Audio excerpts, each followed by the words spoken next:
Boa noite, pessoal. Em primeiro lugar, obrigado pela participação de todos. É com grande satisfação que a gente está reunido aqui hoje para fazer o lançamento do relatório Convocado de 2024, que é o relatório que compila em grande parte as informações financeiras e é o relatório mais completo que tem sobre a indústria de futebol no Brasil. Esse relatório é produzido pela Convocados, em parceria com a Outfield, e é o segundo ano consecutivo que a gente da Galápagos Capital apoia essa iniciativa. Para aqueles que não sabem, a Galápagos Capital é uma companhia de investimentos global que tem 3 unidades de negócio: Investment Banking, Asset Management e Wealth Management, e que, inclusive, recentemente, em Wealth Management, fechou uma parceria com a Renove Gestão de Recursos, criando a Galápagos Capital, focada exclusivamente em astros do entretenimento e do esporte. Gostaria de chamar os convidados da noite: Thiago Salomão, do Market Makers, César Grafietti, do Relatório Convocados, Lucas de Paula, da Outfield. Boa noite. Yes. Rafael, da Sport Tracker e do Convocados. Rafael Plastina, desculpa. Preparados, senhores? Acho que sim, né? Pode apitar. Pode apitar? Então começo. Boa noite, pessoal. Tudo bom? Bom, prazer estar aqui. Eu já acompanho o trabalho do Grafietti há um bom tempo. Conheci a turma da Outfield recentemente e estão conosco aí no Market Makers, no nosso novo projeto de podcast de Finanças e Esportes, que começa amanhã. Então, quem estiver aí no YouTube pode já acompanhar amanhã o primeiro episódio. E é uma honra estar aqui para falar desse super relatório para quem é apaixonado por futebol. São 300 páginas que passam rapidinho ali, né? E só que hoje, obviamente, a gente não vai falar das 300, a gente vai falar dos principais insights que a gente tirou, mas antes, só para posicionar todo mundo, queria que vocês falassem em um minutinho, né? Quem são vocês e por que vocês estão aqui, né? O que vocês representam aí dentro do relatório? Vou começar com você, Grafietti, que está mais perto. Bom, boa noite, obrigado por todos que estão aqui para ouvir um pouquinho sobre futebol fora do campo. Eu tenho 25 anos de mercado financeiro, 15 analisando o futebol. Montamos eu com o Rafa, com outros sócios, a consultoria Convocados, que trata de auxiliar clubes e investidores a entender o mercado de futebol no Brasil e no mundo. E, na sequência, montamos um fundo de investimento para comprar clubes. Já temos um ativo em Portugal e estamos no processo de construção de um grupo maior de clubes. Então, estou aqui hoje para tentar ajudar a destrinchar os números do futebol brasileiro do ano passado, coisas boas, coisas ruins, e tudo aquilo que a gente pode extrair, de fato, para ajudar no crescimento da indústria. Excelente. Lucas, quem é você e por que você está aqui? E como você veio parar no esporte, né? É uma pergunta meio tradicional para a gente. Eu fundei a Outfield há 8 anos junto com o Pedro Oliveira. A nossa ideia sempre foi ser a McKinsey do esporte brasileiro. A gente criou uma consultoria de estratégia pura para fazer a aceleração de linhas de receita de clube de futebol. Então, sempre trabalhamos com direito de transmissão, patrocínio, sócio-torcedor, bilheteria, licenciado. A empresa chama Outfield porque a gente sempre se propôs a trabalhar fora de campo, então a gente nunca trabalhou com um jogador. Recentemente, a gente criou a primeira gestora 100% focada em esportes na América do Sul. Hoje a gente tem a gente tem 4 fundos de equity e 2 fundos de crédito, em que a gente compra dívidas de CNRD. Para quem é endêmico ao mercado sabe bem qual que é essa câmara de arbitragem da CBF. E agora a gente está recentemente criando um fundo de antecipação de recebível para clube de futebol. Então, hoje a gente tem esses 2 pilares. A consultoria hoje se transformou numa boutique de M&A. A gente faz fusões e aquisições de clube de futebol. E do lado direito a gente tem a nossa gestora. Excelente. Plastina, quem é você e por que você está aqui? Bom, boa noite a todos. Obrigado pela parceria. Eu sou o Plastina, sou advogado, tenho especialização em marketing e gestão no esporte. Mais um advogado que entra no mercado de esportes. É raro, mas acontece com bastante frequência. Sou um dos convocados. Tenho um dos meus orgulhos, César, eu vou dividir hoje com todos, porque merecem. Nunca entrei no campo, nunca contratei um jogador, mas quem trouxe o César para os convocados fui eu, e acho que foi um belo gol. Um jogador que tem feito a diferença. Sou fundador da primeira empresa brasileira fan-centric, que mede, que ouve o torcedor, que ouve o fã. Desde 2006, a gente tem pesquisas anuais regulares e a gente vai hoje aqui dividir também com vocês uma tese completamente nova para tentar explicar o que está acontecendo nos últimos 15 anos com as finanças dos clubes. Bom, para fechar, Bom, não precisava se apresentar, mas vale a pena se apresentar, né, André? Sou André, sócio da Galápagos. A gente acredita que o mercado financeiro, o mercado de capitais tem muito a contribuir com a indústria de futebol. Esse movimento recente de profissionalização de gestão, acho que tem que ter a parceria do mercado de capitais para oferecer soluções customizadas para os clubes. Esses 2 fundos que o Lucas comentou são parceria da Galápagos e da Outfield. Então, a gente já tem 2 soluções de crédito. A gente tem um wealth management focado em esporte, entretenimento e futebol, principalmente. E a gente, enfim, está olhando outras iniciativas aqui em parceria com os clubes para tentar trazer soluções mais adequadas para as finanças dos clubes. Então, a gente acredita muito nisso e tem muito a contribuir com o futuro do esporte. Bom, pessoal, público bem heterogêneo aqui, né? A gente vai tentar levar acho que inevitavelmente quando eu falo de futebol acaba virando meio uma mesa redonda, né? Então separei 4 temas principais, então vou ficar aqui muito mais mediando ali para a gente conseguir cumprir os 4 temas ali dentro desse ameaçador relógio que fica em contagem regressiva aqui na nossa frente. Bom, o primeiro tema é inevitável, né? Eu queria que a gente falasse um pouco da saúde financeira dos clubes de futebol, do futebol brasileiro de maneira geral, né? Então, Grafietti, queria que você desse aí um pano de fundo, lado de receitas. Primeiro, focar nas receitas, né? Acho que tanto nas receitas quanto no endividamento é bem importante. Nessa primeira parte, queria que falasse um pouco aí de o que o futebol brasileiro nos mostra no lado de receita, no lado de geração de caixa, tanto dos clubes de futebol como o esporte como um todo. Bom, vamos tentar resumir os 300 páginas em 2 minutos. 2 minutos, não. Tá bom, tudo bem. Pode não, por favor. Bom, o futebol brasileiro ano passado foi o futebol brasileiro, né? É uma certa repetição do que acontece com alguma constância. As receitas cresceram, então a Série A teve um volume grande, maior volume de receitas da história na Série A, quase 9 bilhões de reais. E com mais dinheiro, obviamente, se gasta mais, né? O futebol é isso. Futebol, a gente lembra sempre que futebol é uma indústria muito específica. Eu brinco com a turma que eu falo, eu ainda falei ontem aqui com o Lucas, não é produção de molho de tomate, que você pega o tomate, põe na fábrica, sai uma latinha e vende no mercado. O futebol tem a sua própria dinâmica, uma dinâmica muito particular, que lida com emoção, lida com paixão. Então, é natural que o dirigente, quando vê dinheiro no caixa, ou a possibilidade de dinheiro no caixa, vai lá e gasta, porque é a atividade. Formar elencos, disputar títulos, o objetivo do clube de futebol é ganhar, é ser competitivo. Então, mais receitas, mais custos, mais investimentos. Também investimos muito em formação de elenco, formação de atleta, enfim. Tudo cresceu ano passado, e aí, no lugar de você usar a estratégia corporativa de fiz mais dinheiro, estou alavancado, tenho dívidas, vou cuidar desta área. Não foi bem assim. As dívidas também cresceram. Então, tudo em busca da competitividade, tudo em busca de uma maior possibilidade de ganhar um título. Então, o resumo do futebol brasileiro foi esse. Agora, claro, tem quem olhar o relatório vai ver que cada caso é um caso. Então, teve clube que virou SAF e pagou toda a dívida, teve clube que virou SAF e pagou boa parte da dívida, teve clube que não é SAF e gerou, como o Flamengo, que sozinho, só de geração de caixa, nosso famoso EBITDA aqui, teve um EBITDA maior do que a receita de 15 clubes da Série A. Então, assim, é um exemplo da diferença competitiva que um clube organizado, um clube que sabe trabalhar as receitas, que soube trabalhar as dívidas, consegue ter em relação a diferença em relação aos seus competidores. Agora, tentando já ampliar aqui, do ponto de vista de receitas, as receitas com transmissões permaneceram mais ou menos estáveis, e aí nós vimos 3 movimentos importantes. Crescimento de receita com negociação de atleta, puxada por Flamengo e Palmeiras, mas com participação grande do Atlético Paranaense, e 2 receitas que foram muito importantes no seu crescimento, e que estão relacionadas muito a consumo e relacionamento com o torcedor. Bilheteria e sócio-torcedor, o torcedor voltou ao estádio, então o torcedor voltou a se relacionar com o clube do coração, e aí quebra um pouquinho daquela ideia, daquela lenda de que o brasileiro está torcendo mais para clubes de fora. O foco é o futebol local, né? Então, o torcedor pós-pandemia voltou para o estádio e está enchendo os estádios. E aumentou a receita que a gente chama de comercial, que são as publicidades, patrocínios e tudo mais. Claro, no todo, quando a gente olha o consolidado, o efeito Bragantino é importante, Red Bull coloca bom dinheiro naquele ativo, mas todos os clubes, ou quase todos, cresceram.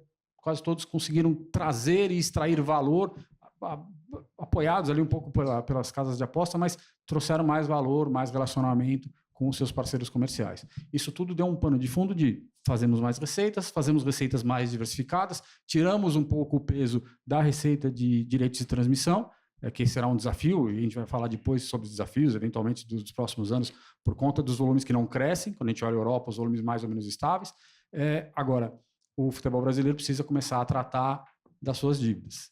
A grande diferença, quando nós olhamos o comportamento esportivo dos clubes que se dão melhor com aqueles que têm mais dificuldade, está no tratamento das dívidas. As dívidas vão travando a engrenagem de tal forma que, em algum momento, um clube como o Corinthians, que fatura quase R$1 bilhão, não consegue ser tão competitivo quanto o Palmeiras, que fatura um pouco menos.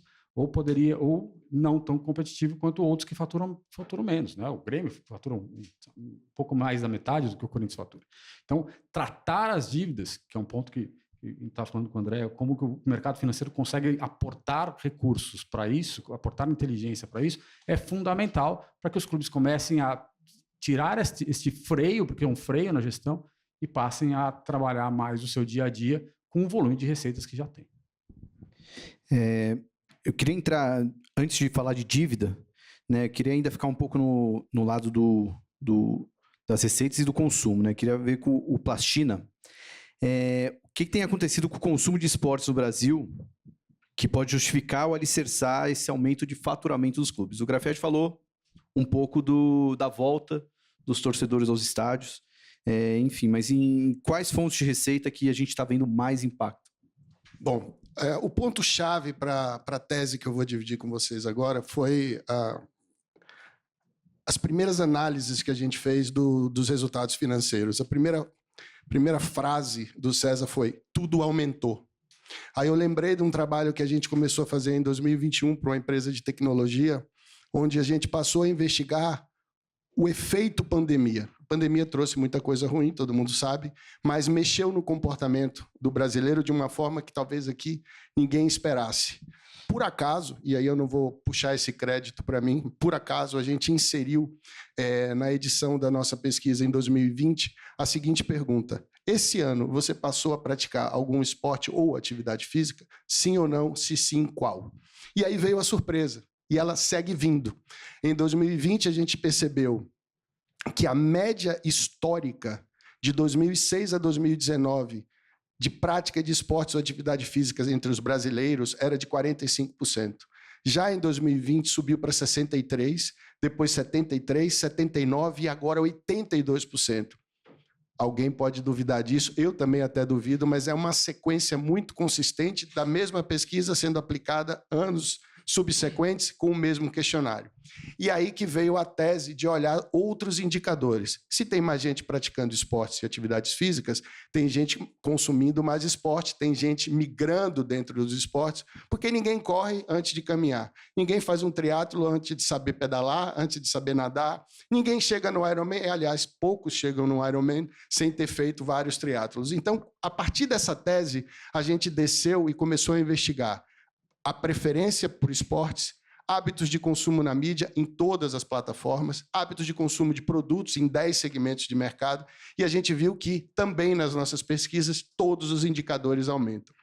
A gente vai seguir medindo isso todo ano, só que o grande takeaway aqui para todos nós é o seguinte: o aquário aumentou, tem mais peixe, tem mais diversidade de peixes, e aí eu não estou entrando no mérito da gestão dos clubes, é a oportunidade que o mercado está dando para o clube.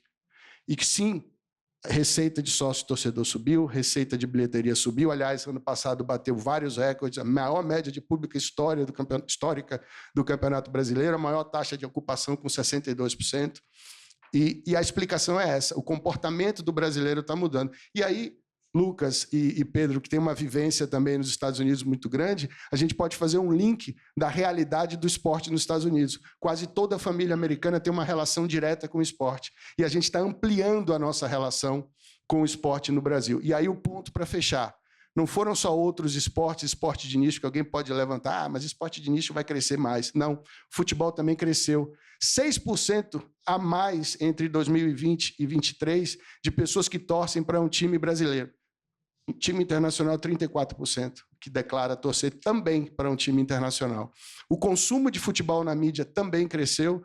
As mídias, TV aberta, vamos falar só de TV aberta aqui, cresceram, aquelas que optaram ou tiveram a oportunidade de transmitir algum jogo de futebol, como Record, como Band, como Rede TV, a gente vai falar depois um pouco sobre isso, também cresceram a sua audiência declarada, muito mais até do que a própria Globo. Claro, é líder, tem um share maior, mas também deixou de transmitir muita coisa. Então, a mensagem aqui é a seguinte: o mercado sempre foi generoso com o futebol, e ele está sendo generoso de novo, e ampliou o aquário, tem mais peixe, mais diversidade, é hora da gente atender esse pessoal com o máximo de carinho possível. Só fazer uma ponderação aqui. Acho que o tom otimista é ótimo, acho que a gente está crescendo bastante. A gente publicou em 2022 47% de média de ocupação, a gente publica algo em torno de 56% a 62% esse ano, né? Porque tem alguns números que ainda não são perfeitos, né? A gente fez 700 milhões em sócio-torcedor, a indústria, fizemos 800 milhões em bilheteria, né? Já ano que vem a gente já chega numa equalização entre sócio-torcedor e bilheteria, segundo a nossa projeção. Porém, né, acho que tem um outro lado da moeda, né? Quando a gente olha 60% de média de ocupação de estádio, a gente está falando de 40% de inventário que está sendo perecível.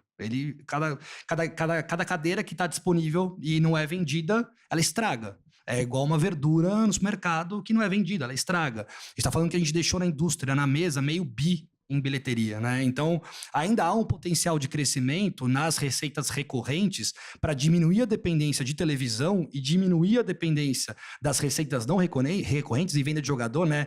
Uma coisa muito interessante no relatório é que quando a gente está muito pressionada num EBITDA de receita recorrente, né? É oriundo de receita recorrente, a gente faz negócios piores através de venda de jogador. Então, esse é um outro problema. Então, a gente precisa, em primeiro lugar, vender melhor bilheteria. Ainda tem inventário para isso. Segundo lugar, entender como eu vendo membership, né? No final do dia, no Brasil, a gente chama de sócio-torcedor, mas como é que né?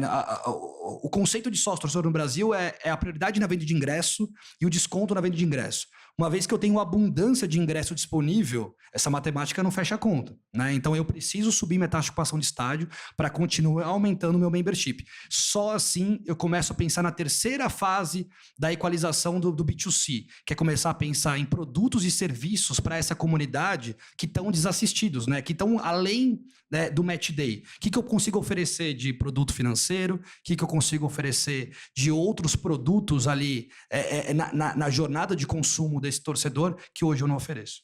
E acho que tem a experiência do torcedor no dia da partida também é muito pouco explorada aqui no Brasil, né? Quando a gente compara com os Estados Unidos, que foi o mercado que você destacou, o match day, as receitas de match day são muito mais relevantes lá fora do que aqui. Então a gente ainda tem um espaço enorme de oportunidades para serem capturados pelos clubes de futebol com a venda de produto, com a venda de alimentos, com a venda de bebidas. Tem até recentemente um projeto de lei agora que trata a questão do álcool no estádio no dia da partida. Enfim, tem uma série de oportunidades ali que o mercado tem de explorar, que os clubes podem explorar para aumentar e diversificar suas receitas, que ainda são muito pouco exploradas. Acho que tem um nicho enorme ali de crescimento. Tem um ponto para fechar com o que o Lucas trouxe. Essas 3 receitas que a gente destacou aqui, é importante falar que elas são de total controle dos clubes individualmente. Direitos de TV, eles precisam aí se entender em outro aspecto, mas no médio e longo prazo, se a gente pudesse ser futurólogo aqui, que já tem esse cargo também, né, essa posição hoje, o crescimento dessas 3 receitas sob controle dos clubes, ela vai retroalimentar o direito de televisão também nas suas devidas janelas de negociação. Eu queria pegar um ponto ainda sobre receita, que o Lucas falou, achei bem interessante, né? Que os clubes que têm uma receita recorrente, né, mais expressiva ali na fatia recorrente e não recorrente, ele acaba fazendo melhores transações no lado do não recorrente. Mas como está isso hoje no futebol brasileiro? Eu lembro uns bons carnavais atrás, quando a gente conversou, que tinha alguns clubes, César, que dependia quase que totalmente de venda de jogador para conseguir ter um ano bom, né, financeiramente falando, nem dentro de campo. Mas hoje, como é que está essa fotografia, assim, pensando até nas principais divisões? Os times estão conseguindo ter uma receita recorrente significativa? Tem muitos times conseguindo isso ou ainda são poucos? Não, tem bastante time conseguindo fazer o recorrente, tanto que a não recorrente, que é a venda de atleta, tem sido mais instável do que o costume. São poucos os clubes hoje que conseguem ganhar uma certa recorrência. A gente vai pensar um pouquinho no Atlético Paranaense, mas Flamengo e Palmeiras, né, os suspeitos de sempre, acabam tendo um nível de recorrência maior. Os outros trabalham numa certa flutuação. Mas, quando a gente olha um pouco do histórico, especialmente o ano passado, o nível de receitas recorrentes cresceu e foi quase que sustentável, ele quase que ficou no 0-0, na média dos clubes. No total, ele ficou negativo no consolidado, porque alguns clubes foram, não muito mal, mas estão numa fase diferente de investimento, como o Botafogo, como o Bahia. Então, na média, os clubes estão conseguindo trabalhar suas receitas num nível de recorrência melhor do que trabalhavam no passado. Então, isso faz com que eles não tenham mais a necessidade de vender atletas tão rapidamente. Isso não serve para todos, mas como média. Até porque o mercado de negociação de atletas mudou. O atleta sai com 17, 18 anos, se passa de 21, 22 já não tem mercado, o clube fica mais difícil de você trabalhar esta linha se você não tem uma categoria de base bem formada, bem estruturada, e se você não tem capacidade de ir a mercado contratar esses jogadores nessa idade. Então, também não é segredo para ninguém que Flamengo e Palmeiras têm um processo de captação de atletas de base muito bem estruturado. Por isso que eles vendem atletas de 17 e 18 anos com recorrência. E a gente precisa também tirar aqui um ponto importante. Algumas lendas que existem no futebol, e uma delas é: o Brasil vende jogador o tempo inteiro, perde todos os seus talentos o tempo inteiro. Na Europa também é assim. Na Europa, o Real Madrid faz 100 milhões de euros de venda de jogador, o Chelsea faz 150 milhões de euros, todo mundo, porque todo mundo todo ano forma um monte de jogador, só que esses jogadores precisam rodar o mercado. Então a turma vai comprar e aí eles vão lá com esse dinheiro, montam elencos mais qualificados ou mais prontos do que usando a base. Então, assim, a gente tem que desmistificar a questão da venda de atletas e dessa não recorrência. Pelo contrário, a gente precisa começar a tratar a venda de atletas como recorrência, como uma unidade de negócio. Eu preciso captar melhor, eu preciso formar melhor, eu preciso formar tantos que eu vou conseguir negociar uma boa parte para fazer dinheiro e isso ser reinvestido e não utilizado para cobrir buraco estrutural e operacional. Ainda antes de entrar em dívidas, eu não sei se isso já vai conectar com a parte de dívidas, mas vocês falaram que os gastos dos clubes também aumentaram, né? Quando a gente olha no mercado financeiro, né, que é onde está, né, mais da minha experiência de vida, né, quando você vai analisar o que uma empresa está gastando, né, você olha pelo investimento, né, o CAPEX, né, como é que ela está investindo para conseguir produzir mais e melhor, né, ser mais eficiente. É possível hoje identificar quais são os clubes que estão fazendo um bom investimento? Aí tanto no lado da identificação, e até puxando para você, Lucas, no lado na hora de fazer um investimento, na hora de analisar financeiramente um clube, né, você consegue perceber se aquele dinheiro que está entrando está sendo bem utilizado, né, pensando no longo prazo do clube? Bom, primeiro ponto é entender o que é a indústria do futebol, de novo, né? A indústria do futebol não é feita para ter lucro. O lucro do futebol é a conquista. Então, você ganha, o seu lucro é ser campeão, é agradar o seu torcedor. A gente também não precisa dourar a pílula que o time tem que ter bilhões de lucro. Não. Só não pode operar com prejuízo, só não pode operar com déficit, só não pode operar com dívida, porque isso em algum momento vai retroalimentar o problema e aquela conquista de 1, 2, 3 anos, ela vai virar um problema por 10, 15. Então, acho que esse é o primeiro ponto. Nesse sentido, a gente vai ver que quem tem feito bons trabalhos são os suspeitos de sempre, no caso Flamengo e Palmeiras, mas outros clubes. O Grêmio que cai para a Série B e volta rapidamente ele é vice-campeão brasileiro. Ah, mas é futebol, não é? É futebol, e o trabalho do Grêmio foi um trabalho de continuidade. Foi um trabalho acertado de buscar um cara como o Soares para ajudar a aumentar as receitas comerciais que cresceram muito. O Fortaleza vai bem, o Atlético Paranaense vai bem. Então, assim, no final das contas, quem tem o melhor resultado nesse sentido, que investe melhor e obtém melhores resultados, não é o cara que tem só lucro, mas é o cara que consegue resultados esportivos. Então, a gente vai falar aqui o São Paulo fez um bom trabalho esportivo no passado. Um trabalho financeiro ainda carece de alguma reestruturação. O Fluminense fez um bom trabalho esportivo, mas o trabalho financeiro ainda carece de reestruturação. Então, tem uma diversidade muito grande entre o desempenho que pode ser pontual, então o Fluminense e o São Paulo podem ganhar pontualmente, mas a estrutura talvez ela não sustente isso no longo prazo. O Flamengo pode não ganhar esse ano, não ganhar um ano, mas foi vice-campeão aqui, foi quarto lugar ali, vai entrar o próximo ano com capacidade de disputar títulos. Então, pensar em retorno no futebol não é olhar só a última linha, mas olhar a combinação entre a estrutura operacional e financeira com a estrutura esportiva e com o desempenho esportivo. Posso levantar uma bola rapidinho, já que vocês vão entrar em outro tema? Ele falou em retorno. A gente conversava ali fora, falando sobre a inflação do mercado na parte comercial dos patrocínios dos últimos anos. Tivemos lá os eletrônicos, lá atrás, com Samsung, LG, etc. Depois os bancos digitais e agora as plataformas de apostas. Eles não só inflacionaram o mercado, mas eles trouxeram, na minha visão, uma oportunidade, que essa é a bola que eu quero levantar para vocês falarem de dívidas e investimentos e outras formas de financiamento, que é a gente aplicar um pouco de marketing nos contratos de patrocínio. Porque não há nada mais fácil de medir hoje que a efetividade do patrocínio de uma casa de apostas. Porque é direto na veia, é acesso ao site, é investimento, é recorrência, ficar lá dentro.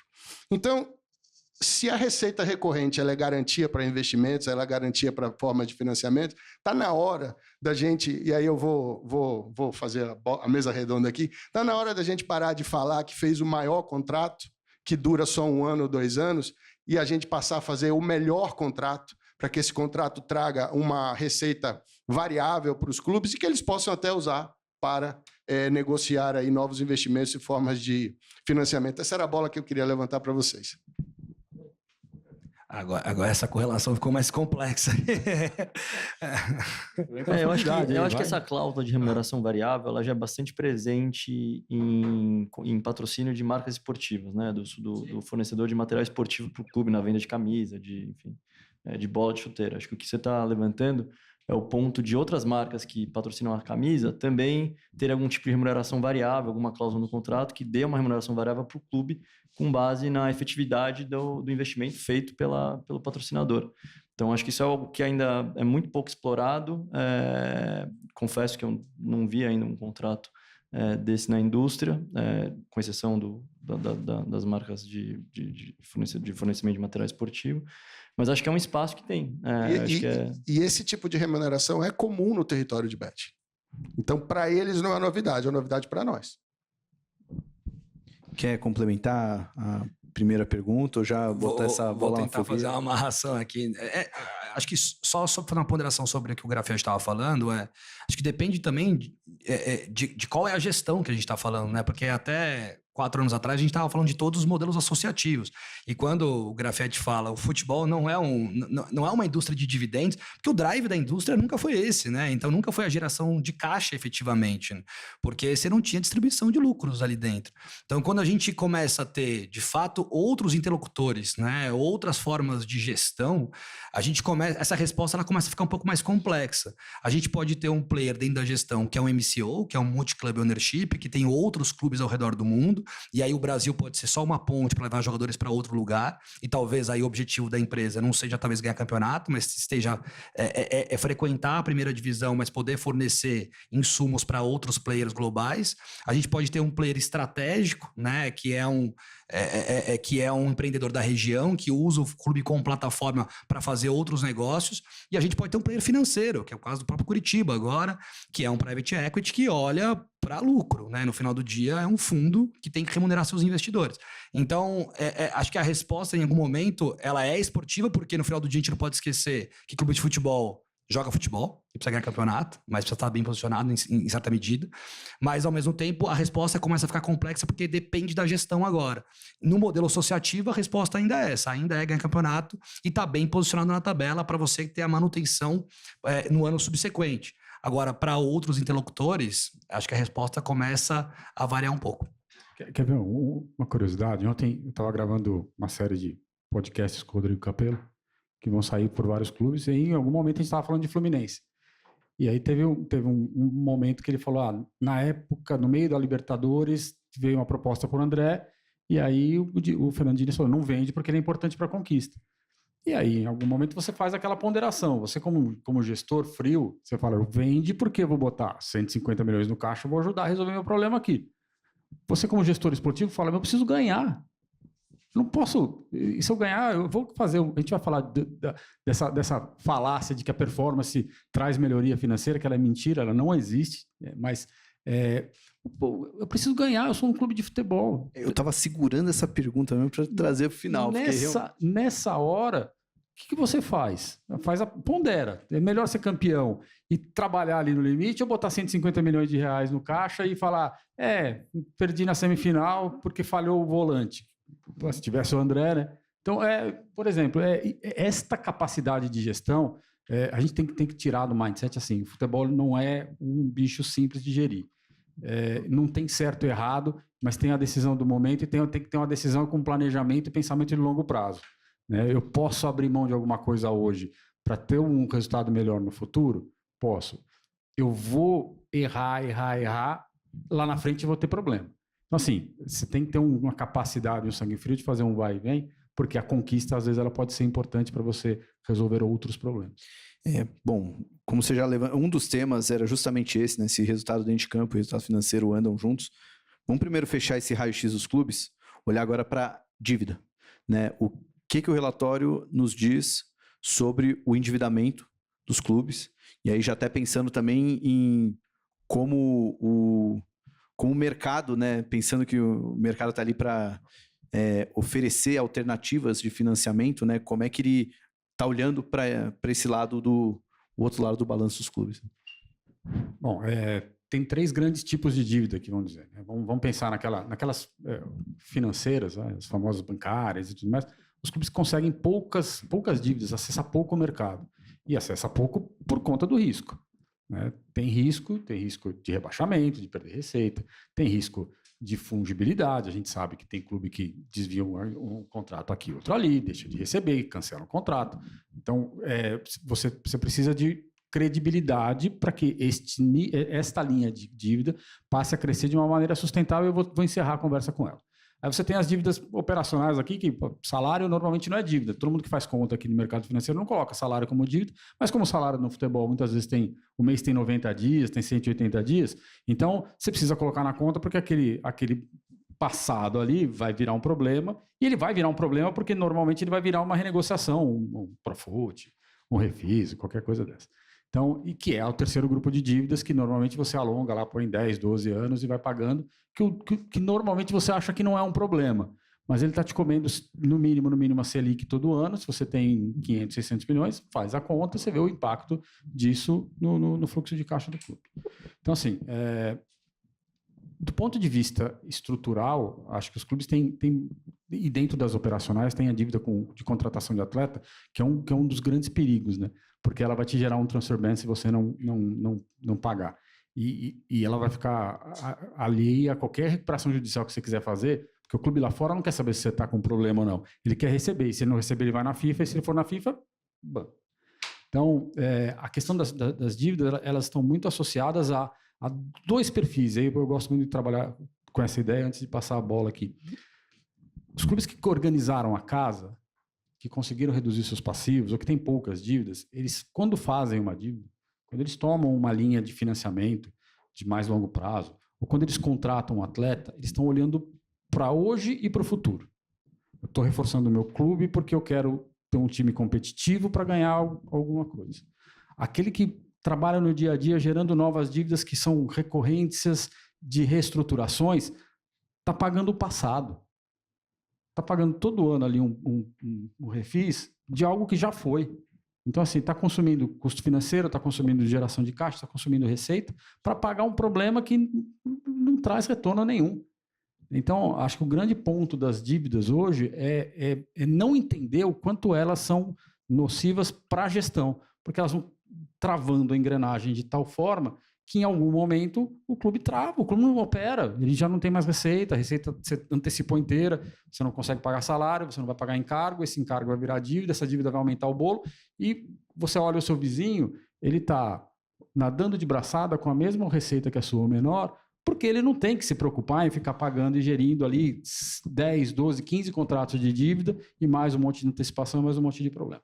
Então, o ponto das dívidas é esse. Assim, não é uma novidade, mas assim, tem que começar a pensar nisso. O futebol tem que começar a olhar para frente e não olhar a solução do que ficou para trás.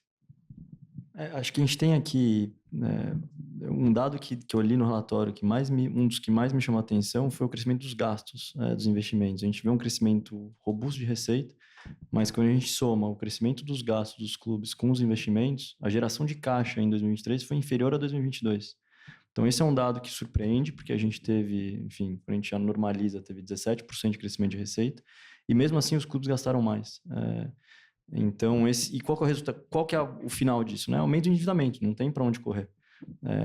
O clube hoje tem poucas formas de financiamento, tem poucas alternativas para financiar, se não tomar dívida. E como que ele toma dívida hoje? Via de regra, uma dívida cara, de curto prazo e com excesso colateral. Então, quando você olha as dívidas dos clubes, não são dívidas saudáveis, não são dívidas que dão suporte a um planejamento de longo prazo que o gestor possa fazer. Por que disso? Porque tem risco de crédito e porque tem um histórico de inadimplência de clube que, enfim, tem um legado aí que a gente precisa limpar.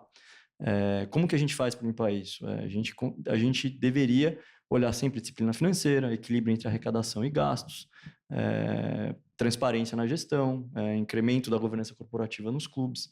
Então, tem alternativas. Acho que, inclusive, a gente está olhando algumas operações aqui de clubes que recentemente elevaram a sua gestão e que conseguem começar a acessar um passivo mais saudável, um passivo de longo prazo, um passivo com custo mais competitivo, um passivo que não exija tanta garantia assim.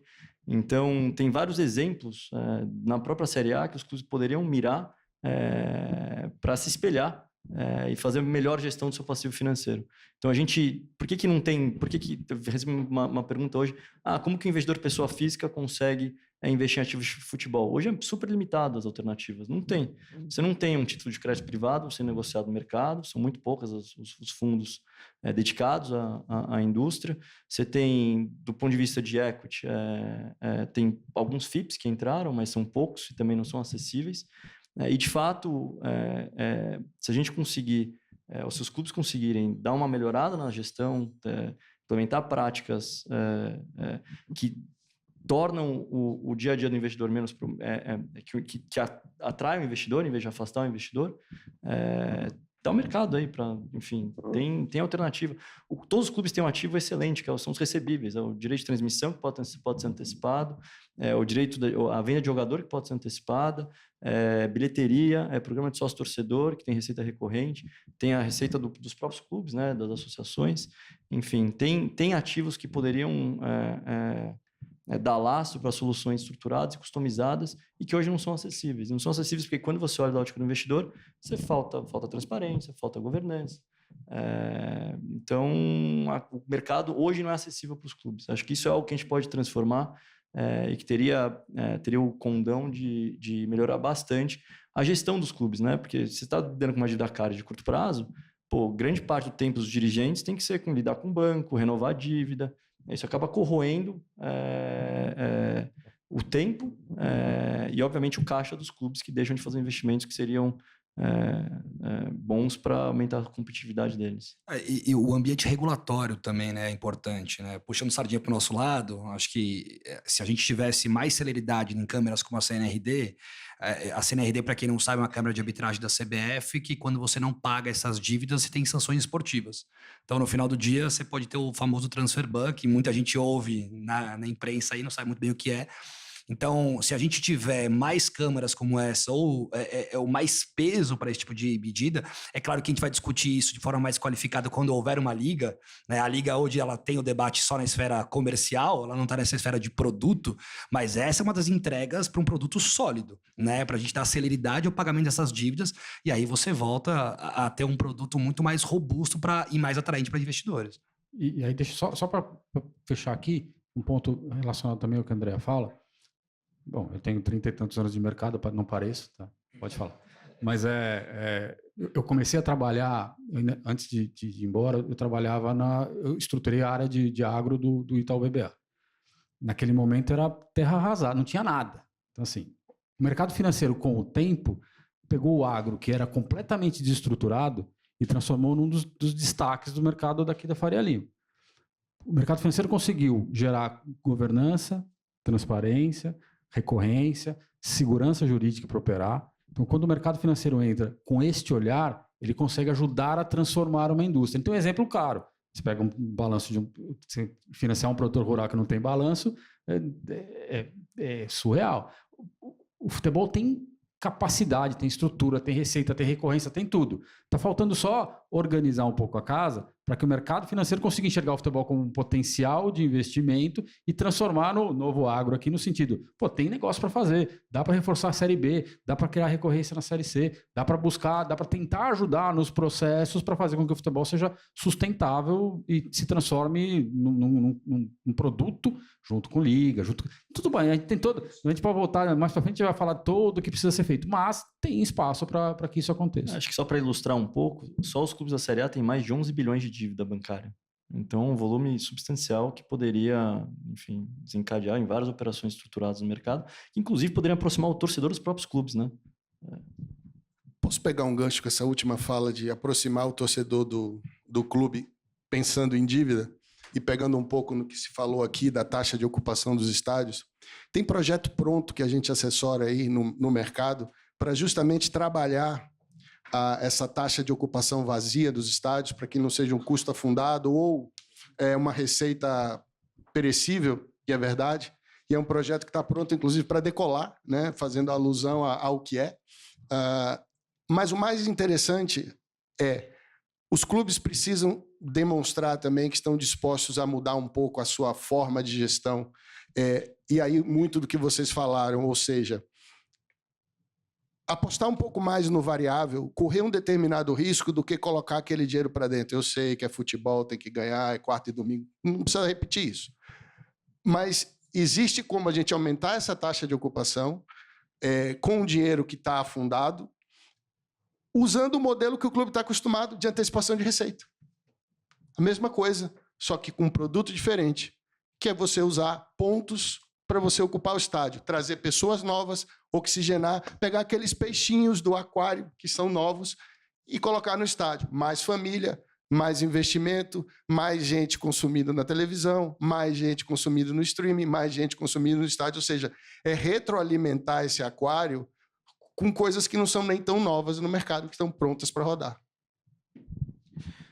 Eu quero pegar uma coisa que você falou aí, César, porque acho que você trouxe esse background que você criou ali. Hoje o mercado agro na Faria Lima cresceu tanto que está dando até problema agora no curto prazo. Tem trator aqui, eu vi trator. O que dá para trazer de paralelo pro mercado do futebol? Assim, o que acabou dando certo no desenvolvimento do agro, né? O que é? É o mercado financeiro entrar no futebol, o futebol entrar no mercado financeiro? Qual que é a ordem dos fatores? O que tem que acontecer para que a gente possa ver um pouco mais de até uma dívida mais bem trabalhada aí dos clubes, né? Eu acho que os dois lados têm que se abrir, né? O clube tem que se abrir pensando que precisa se modernizar do ponto de vista de gestão, de controle, de transparência e tudo mais. E o mercado precisa se abrir e olhar com confiança de que isso vai acontecer, né? Porque 99% das casas daqui da Faria Lima do Leblon, se você falar, vou fazer uma operação clube de futebol, você RH e não volta mais. Você está louco. Agora, se a gente começar a olhar e falar, vamos nos aproximar, vamos tentar criar, qual é a forma que nós precisamos para operar, nós, mercado financeiro, precisamos para operar com futebol? Vocês estão dispostos a fazer essa mudança? E você, mercado financeiro, está disposto a entender que o nosso negócio é vender paixão quarta e domingo? Se os dois lados conseguirem, de alguma maneira, convergir e explicar para o mundo, né, como funciona, a gente vai ganhar tração. Mas os dois lados precisam estar abertos a estas transformações. Um produtor rural que não tinha balanço, hoje tem uma auditoria. Porque alguém olhou e falou, se você vai ficar tomando dinheiro, como é que você cresce se você não se financia corretamente, se você não tem nenhum balanço? O mercado foi lá, o produtor se abriu e a coisa aconteceu. Então, eu acho que tem que ter uma visibilidade, um desejo e intenção dos dois lados para que isso cresça. E, de novo, também não vamos dourar a pílula. Você vai para a Europa, você vai tirar aqueles 20 clubes grandes, uns 18 clubes grandes, que tenham algum acesso a crédito barato. Você vai tirar ali mais uns 20, 30 de clubes médios muito bem organizados, estruturados, que têm acesso a crédito barato. O resto também, que é gerido artesanalmente, como eu digo, acabam não tendo o mesmo acesso, não tendo o mesmo preço de uma empresa de capital aberto, bem gerida e tudo mais, por conta de todos os riscos, mas tem acesso ao mercado. É diferente de você não ter nenhum acesso ou pagar 20%, 25% ao ano para descontar o risco da Globo. Então, esta abertura e este relacionamento ele precisa se aproximar para que a gente possa criar estas possibilidades, esse caminho de aumento. E com um custo desse, você fica enxugando gelo, né? Não tem jeito, você não consegue reduzir o endividamento. Aí você não consegue reduzir o endividamento, você tem menos capacidade para investir. A longo prazo, o resultado disso é que você tem menos competitividade esportiva. Então, dinheiro que tinha aqui para pagar salário vai para pagar custo financeiro. Vocês falaram de clubes que estão se endividando e clubes que são exemplares. Quais são eles? Exemplares. A gente vai citar os suspeitos de sempre, aquela lenga-lenga de sempre. Flamengo, Palmeiras, o Grêmio, apesar de um certo sufoco aqui no passado, em 22 por conta da Série B, mas o Grêmio, Fortaleza, Atlético Paranaense, o que mais? Acho que isso com bons exemplos. Agora, clubes que estão em dificuldade. Tem outros que vão ficar no meio do caminho, que eu não vou nem citar, está no meio do caminho, tá? Nem lá nem cá. Mas o Corinthians, o Andrés, óbvio que tem uma dificuldade. Mas é ser o Corinthians de coração, é por isso. O Fluminense tem dificuldades. O Internacional tem dificuldades. Então, são clubes, por exemplo, que estão num processo que precisam se adequar. As SAFs a gente tem que colocar meio de lado, porque assim, elas estão num processo de desenvolvimento. Então, algumas, como o Botafogo, gastando muito mais do que deveria, o Bahia também, mas estão num processo de reestruturação, de crescimento, de reformulação. Tem algum bolso ali que talvez suporte. Mas eu acho que aqui esse seria um resumo. O resto, o Atlético Mineiro estava numa grande dificuldade, a SAF resolveu, ou pelo menos está em processo de resolver. Então, acho que aqui a gente tem dois grandes grupos. Eu levantei essa bola porque você não citou o São Paulo aí no lado dos problemas. Não sei se não está com problemas, mas tanto São Paulo quanto o Fluminense tiveram um bom desempenho dentro de campo, né? Ganharam títulos. Você citou o Fluminense, que está com um alto endividamento. Como equilibrar isso, né? Mantendo os títulos ou agora que ganhou, equilibra? Ou como é que faz esse balanço? Eu não citei o São Paulo, porque acho que o São Paulo ainda está naquele limite do razoável, né? E aí é um dos únicos clubes que tem dívidas bancárias em grande volume, que reestruturou, alongou, enfim, fez um processo organizado, ajusta. Óbvio, se todo o resto for ajustado. Agora, esse é um dos aspectos. Né? Todo os dirigentes sempre falam, precisa ganhar, porque parte da receita vem de performance. Se não ganhar, não tem receita. A conta eu fiz aqui dá 10% da receita. Se você não cair no Brasileiro e terminar ali nas oitavas de final de uma Libertadores, de uma Copa do Brasil, a diferença é 10% de performance. Não deveria ser aqui o problema. Então, e aí o que acontece? Precisa ganhar, precisa performar, que vai fazer mais receita. O Fluminense ganhou a Libertadores, foi para o Mundial. Uma parte dessa receita vai para o jogador. Então, o atleta recebe 30%, 40%, 50% do valor da premiação. Mais. O São Paulo ganhou a Copa do Brasil e dos 90 milhões que ele recebe, aumentou em 45 a premiação. Mais. Então, é ilusório dizer, vou ganhar, vou conquistar, e a receita e a performance financeira vem junto. Não vem. Porque você gasta antes, porque você tem que formar o elenco, porque você paga 10, 11, 12 meses de salário até chegar ao título, isso consumiu dívida, consumiu caixas. Então, chegou... É mais honesto, né, do ponto de vista do nosso lado, de quem analisa, entender que a performance é a performance porque eu preciso ganhar, porque o meu negócio é jogar futebol e quem joga futebol quer ser campeão. O impacto financeiro dele pode vir de outras formas. Eu vou aumentar a bilheteria, eu vou melhorar o meu contrato comercial se eu continuar ganhando, mas a performance é preciso ganhar. E só um ganha, né? Ou 3, Copa do Brasil, Libertadores e Brasileiro. Isso quando não é o mesmo. Então, a gente tem que começar a cortar um pouco dessa ideia de que a performance vai melhorar, as finanças, ela vai melhorar a imagem, vai melhorar os side business aqui do negócio, da bilheteria, mas ela sozinha não vai resolver nada, né? Então, São Paulo e Fluminense aumentaram a dívida ano passado, mesmo ganhando as 2 competições que melhor pagam individualmente, né? Então, para os campeões. Então, acho que tem que ter um pouco de cuidado nessa observação.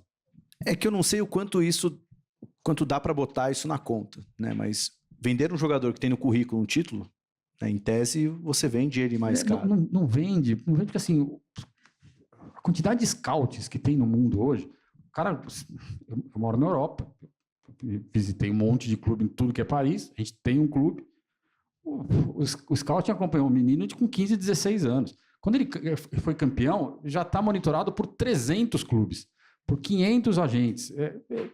A história de que no passado, quando você não tinha acesso e tudo mais, ganhar um título melhorava. Hoje em dia, os meninos estão indo embora com 17, 18 anos, por valores estratosféricos. Ninguém ganhou título, assim, a ponto de falar, nossa, fez a diferença. Ou ainda que já tinha sido vendido. Então, o futebol globalizou de tal forma que essa ideia, o título vale pelo título, ponto. Ele não vai valorizar o jogador, não vai nada. O Fluminense foi campeão da Libertadores com um elenco com uma idade avançada, né? Não era um elenco para ser negociado. Então, essa ideia também é outra que foi por terra com o desenvolvimento do futebol no mundo. E tem que entender que o desenvolvimento do futebol no mundo traz isso. Está todo mundo monitorado. Então, lá os nossos scouts monitoram jogadores na África. Há quanto tempo você faz isso? Ninguém nunca nem pensou em fazer isso. Hoje em dia você monitora, sabe onde o cara joga, o que ele fez, quanto ele correu. Você faz isso. Então, assim, você acha que no Brasil, os europeus não estão fazendo isso aqui? Então, quando chegou, né, a ponto de ser campeão, já está monitorado. Ou seja, quando o jogador completa 300 jogos num clube aqui no Brasil, na verdade, alguém tem que falar, tem que te falar uma coisa, viu? Acho que o pessoal te monitorou, não valeu tanto a pena se ficou aqui 300 jogos. Chegou em 22 anos, não foi negociado para um grande mercado, você pode, acontece. 22, o cara foi parar num time menor da Grécia, fez uma bela Europa League e com 23, 24 foi parar num time grande da Premier League. É futebol. Ele se adaptou, deu certo, aconteceu. Mas não é a regra. A regra é que chegou nessa idade, o cara já vai começar a buscar mercados secundários, o que também não está errado. Se ele ficar jogando no Brasil, ganhando um bom salário, performando num clube grande, é isso aí. Ganha melhor do que a média, assim, substancialmente mais do que a média da Faria Lima. Bom, posso mudar de assunto, entrar no tema, olhar para o futebol sob a ótica do investidor? Aí, principalmente, direto para ti, Lucas. Você já falou um pouco de CNRD, já falou de MCO. Eu acho que valeria a pena trazer, para deixar todo mundo no mesmo nível da conversa, porque a maioria dos pontos que o André falou sobre os clubes terem acesso ao mercado de crédito passa muito pelas melhorias que uma SAF traz para o clube, né? Quase que a questão de governança, a questão de você ter mais transparência, mas tem um legado aí, né, no futebol que atrapalha, né? O passado condena um pouco ali, mas sob a ótica do investidor, né? Eu acho que é uma pergunta, depois de explicar um pouquinho desses termos, né? Mas por que um clube deveria virar SAF e por que o investidor deveria olhar para o futebol? Vamos lá, complexo.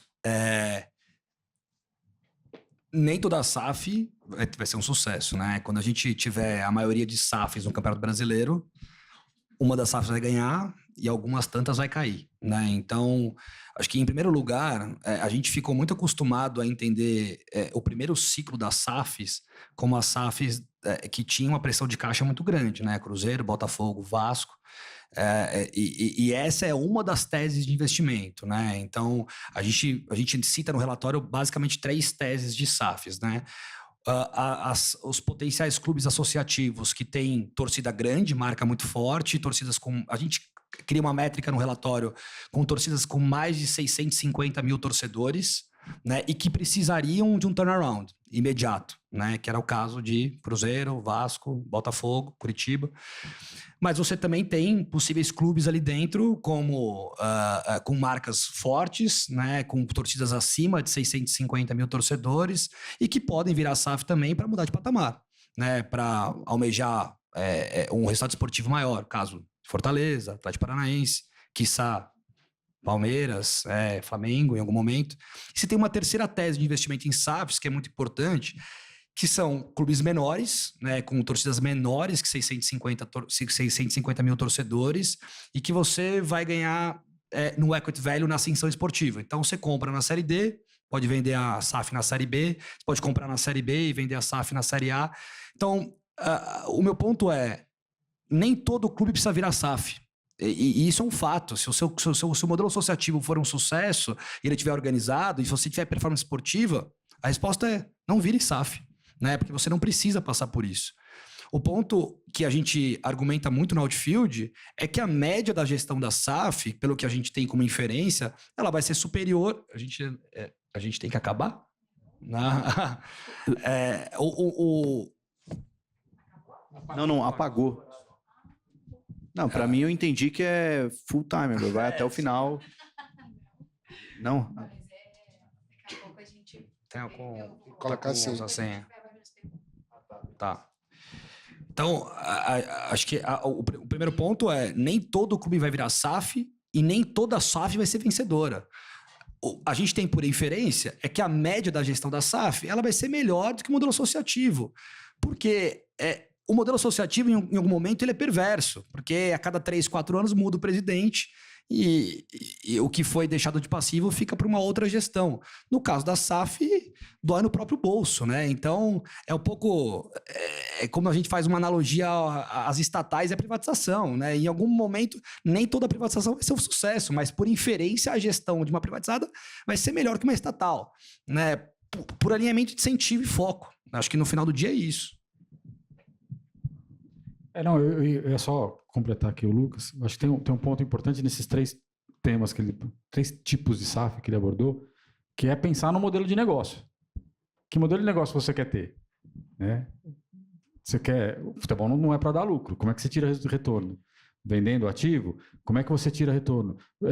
Colocando triggers para poder pagar um dividendo? Vendi um jogador muito acima do que eu queria, eu vou tirar um pedaço. Então, alinhar este incentivo de retorno do investimento, você vai fazer isso se você é igual o torcedor do Manchester United. Ele fica louco porque todo ano paga juros da dívida lá dos Glazer. E ele fala, tinha que estar investindo. O cara já investe 500 milhões de euros em elenco. Tinha que investir esses 20, 30 a mais em elenco para ficar mais forte. Então, o grande desafio aqui, especialmente falar com o investidor. E esse é o lado do investidor, que modelo de negócio você quer implantar neste clube e como você espera ser remunerado para não virar dono de clube em vez de investidor de clube de futebol. E isso passa pelo modelo do investidor. Qual é o tipo de investidor? A gente falou no relatório, né? Acho que o principal comprador dos clubes no futuro serão os MCOs, né? Serão esses grupos globais que detêm mais de um clube ao redor do mundo. A gente tem 125 grupos desse no mundo, a gente só tem 6 no Brasil, então tem 119 que ainda não chegaram, são possíveis eventos de liquidez para os clubes que estão virando SAF agora. Você tem um segundo modelo de investidor, que são empresários locais e regionais que usam o clube como plataforma, e você tem players financeiros que podem entrar no clube também para fazer o turnaround. Então, assim, o alinhamento do próprio tipo de investidor, ele já está correlacionado ao tipo de gestão que você vai ter, né? Eu queria fazer uma provocação bem superficial. A gente viveu aí durante um tempo assessorando no lado da venda, né, no sell side, um clube que se tornou SAF. E em algum momento das negociações e da consultoria, o presidente perguntou, vocês podem fazer uma matriz do que acontece ou que pode acontecer comigo se eu não virar SAF? Aí eu não estou entrando no associação ou SAF, mas do ponto de vista de mercado. E aí pode parecer muito comum e usual a terminologia, mas o investimento ele não é receita, né? Não é recorrente. O clube tem aquele investimento ali, no outro ano ele vai voltar a receber o que ele consegue faturar. Então, essa mudança de patamar, ela vem da gestão, ela vem da transformação que o clube passa. E esse trabalho foi feito pelos convocados e para mim foi mais uma grande aula de como a negociação e os bastidores e um propósito claro do que o clube quer pode fazer a diferença na negociação. Talvez esse clube não chegue no tal patamar que a gente imagina, porque ele vai ter um teto de limitação de receita. Mesmo com aquário, com mais peixinhos, etc., ele tem um limite. Mas se ele trabalhar direito, se ele cumprir os mínimos de governança, compliance, ele pode beliscar alguma coisa. E para fechar, esse processo já começou, tá? Vocês todos sabem disso. Acho que É preciso andar. Na gestão que eu estou falando, não na transformação da SAF, na gestão. Acho só um ponto. Nesse que sentido. a gente precisa desmitificar um pouco o que está acontecendo no futebol. O primeiro ciclo das SAFs, elas aconteceram de emergência. Foi emergencial porque os clubes não tinham dinheiro para pagar as dívidas de curto prazo, né? O que tem que acontecer a partir de agora, e faço até o convite para o presidente, se ele voltar a ser presidente, é a gente fazer um processo de M&A inteligente, como acontece fora em outras indústrias. O M&A não acontece de um mês para o outro. Ele começa sendo estruturado de um ano para o outro. A gente começa uma transição de gestão, não é quem paga mais leva o clube. E não pode ser assim no futebol também. Foi isso que eu quis dizer. Exatamente. Tá havendo uma ruptura, só que não está acontecendo isso. A discussão de SAF ela só acontece quando eu não consigo pagar a dívida de curto prazo. Não deveria ser assim. Eu estou estudando, né? Potencialmente o Corinthians fica o convite para a gente poder estudar uma possível SAF no futuro de maneira inteligente. Já foi negado o convite. Passou. Já não tem. Depois a gente... O mercado aberto, Corinthians, Flamengo, o Palmeiras vai abrir no mercado de valores, mas não vai fazer SAF. acho Pode que ser um caminho, mas pode ser um caminho. A SAF tem que ter lucro. Sem dúvida. Tem que ter lucro. O Corinthians, o Flamengo, o Palmeiras, o São Paulo tem que ser campeão. O cara não vai ganhar dinheiro nunca de ser campeão. Mas quando você analisa o relatório agora, o Flamengo, que é campeão, né, dos últimos 3 anos, ele consegue dar lucro hoje. E o Corinthians tem todo o potencial de chegar nesse patamar também.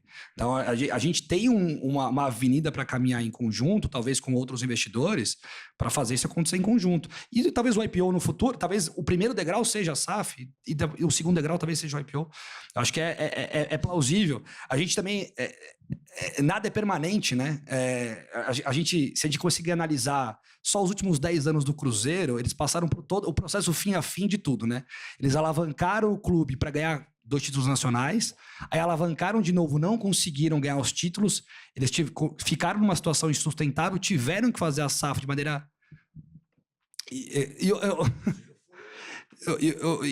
E aí acho que o Ronaldo, junto com a equipe dele, teve uma capacidade de turnaround muito grande, consegue fazer o acesso da Série B para a Série A sem uma alavancagem tão grande, consegue subir com um time relativamente barato, consegue fazer a manutenção na última rodada na Série A e faz a primeira revenda do futebol brasileiro. Então, com todos os trâmites políticos. Acho que aí... Não, sem dúvida, com todos os problemas. E esse é o desafio do futebol. Juntar paixão com racionalidade. Então, acho que nada é permanente, né? A gente vai ver algumas SAFs dando certo, mas nada impede que essas SAFs sejam revendidas para grupos maiores no futuro também. Ou até mesmo processo de IPO, né? E aí, pegando o que o Rafa começou a falar e o Lucas terminou, nós passamos por um processo de aquisição de um clube. Começou aqui, foi para lá, voltou com o clube rodando. Então, assim, é surreal. Se você faz o pouco de... A barba não era tão branca. O cabelo ficou menor, caiu mais. Então, assim, o processo organizado te dá a segurança de fazer direitinho, com calma, paciência, tal, juntando as partes todas. Então, a gente precisa passar por esse processo. Quando o Rafa falar, isso já está acontecendo, todo mundo tem que olhar para o que está acontecendo e se preparar para este processo. Todo mundo vai fazer? Talvez o Corinthians não, talvez o Flamengo não, talvez o Palmeiras. Quem não precisa, não precisa, porque não precisa. Talvez e eu aí, tenha me explicado mal. A ideia era da gestão e não da transformação obrigatória. Foi nesse sentido. Foi nesse sentido que eu quis dizer. Já fui informado que o tempo já esgotou, mas a gente tem alguns temas importantes ali que a gente não fechou, né? Eu queria que você falasse um pouco mais, César, sobre essa ideia de que a performance melhora as finanças, quer dizer, performance e finanças não necessariamente andam juntas no futebol. Foi o exemplo que eu dei de Fluminense e São Paulo. Ganharam 2 competições, todo mundo sonha em ganhar porque gera muito dinheiro. No final, o efeito foi o aumento da dívida. Por conta disso, assim, a gente tem que também parar de criar ideias malucas no futebol. Então, só aproveitar, acho que toda essa discussão que a gente teve aqui, acho que mostra um pouco do qual que é a oportunidade olhando para o futebol com investimentos, né? Porque acho que a história do Cruzeiro, a história agora que a gente falou do Corinthians, e tem várias SAFs olhando para clubes que não são os grandes clubes em termos de torcida ou até em termos de participação no campeonato, né? Seria quase como pegar, fazendo no mercado financeiro, small cap, que vai virar uma blue chip, né? O caminho no futebol brasileiro seria mais em encontrar essas joias escondidas ou dá para arrumar também os grandes times? Acho que, em primeiro lugar, tem que ter uma tônica muito positiva aqui. O equity no futebol brasileiro, ele é muito bom nesse momento. Muito bom mesmo. E tem se valorizado, né? Acho que esse é o primeiro ponto. O valuation ainda tá barato. Não vai ser barato para sempre. Então, quem quiser entrar, acho que entre agora. Em segundo lugar, a própria indústria vai catapultar os valuations para cima com a inserção da liga entre aspas, porque a gente tem 2 blocos comerciais negociando em forma coletiva, o que não caracteriza uma liga, né? A gente tem que parar de usar a palavra liga porque não é liga. A gente tem uma indústria que carece de turnaround, então com o mínimo de gestão ali dentro, a gente consegue fazer um incremento de receita no curto prazo. E a gente tem uma indústria que a gente pode fazer tudo errado e o cliente sempre volta para o teu CNPJ, né? Então, assim, é um combo de coisas positivas que a gente está vivendo agora, que quando a Faria Lima começar a olhar, eu acho que é um ativo muito elegível para receber investimento no curto prazo. Bom, antes de abrir para perguntas, queria que a gente fechasse com essa questão das ligas, que não pode mais falar liga, né? Enfim, mas o quanto que isso... Livre. O quanto que isso, de fato, como que isso entra dentro das receitas dos clubes, na cabeça dos investidores, enfim, o quanto isso vai ajudar a tornar esse ambiente ainda mais profissional? Posso começar aqui depois? Que aí acho que é uma discussão um pouco maior, a gente vai navegar muito no tempo aí. Mas acho que só alguns big numbers aqui. Se a gente, nos últimos 25 anos, se a gente somar NFL, NBA, MLB, a gente está falando de transações de vendas majoritárias de clubes, mais ou menos 90 bilhões de dólares, né? Então a gente está falando aí mais ou menos 90 transações que geraram 90 bilhões de dólares. A gente está falando mais ou menos um ticket médio de transação de $1 bi. NFL um pouco mais, 1.4, NBA é mais ou menos 1.1, MLB é mais ou menos 0.8. Premier League, nos últimos 25 anos, 33 transações majoritárias que geraram um ticket médio mais ou menos de 400 milhões de dólares. Se fizer um combinado das 5 ligas, incluindo o Brasil, italiano, espanhol, francês, a gente está falando mais ou menos de 60, 70 transações que dão um ticket médio de 250 milhões de dólares, né? Mais ou menos aí 1 ponto alguma coisa de real. A gente nunca vendeu um ativo no Brasil a mais de $1 bi ainda, né? Então, assim, a gente vai... E o que esses caras têm em comum? Quando a gente olha hoje para os 50 clubes mais valiosos do mundo, 15 estão na MLS. O que é surreal, que é futebol nos Estados Unidos. O que caracteriza isso? Produto forte. A gente precisa começar a discutir produto aqui. A gente está discutindo como que eu vou negociar meu direito de transmissão. É claro que a TV, na nossa visão curtoprazista, ela é a mais importante, porque ele é o dinheiro fácil. Agora, a gente precisa ser inteligente para constituir um produto que dê segurança não só jurídica, mas também financeira ao investidor. E aí sim a gente vai ver um incremento do equity value nos clubes. Eu posso encerrar de forma diferente? Até para arejar aí a mente das pessoas que vão perguntar, já que o Lucas falou um monte de número, se eu falar número aqui vai confundir a cabeça de todo mundo. Eu vou deixar uma pergunta aqui para o pessoal. Qual é o ativo da Liga? Gira em torno de quê? Na última janela de negócio, eu não vou responder. Na última janela, com o contrato da Globo, o que aconteceu nas transmissões na América Latina e no Brasil? O que aconteceu com a audiência de Bandeirantes, Record, SBT nos últimos anos? Não estou falando de um ano, estou falando dos 4, 5 últimos anos. Qual é a oportunidade que tem aí? A gente falou tudo isso aqui hoje. Tem uma janela agora aí acontecendo, tem vários contratos na mesa, outros já assinados. 50 anos de alienação de 20% de vários clubes. O meu pedido aqui é para vocês, com dados sólidos, né, concretos, testados, comprovados, que são de vários anos, confiem mais no torcedor de vocês. Dê oportunidade deles pagarem essa conta, às vezes, até sem colocar a mão no bolso. Sabe por quê? Contrato de TV da Globo, basicamente, gira em torno de quê? Desculpa, não é Sport TV, não é pay-per-view. Talvez para o Corinthians lá, que tem um mínimo garantido e vende pra caramba, mas, majoritariamente, o que é? TV aberta.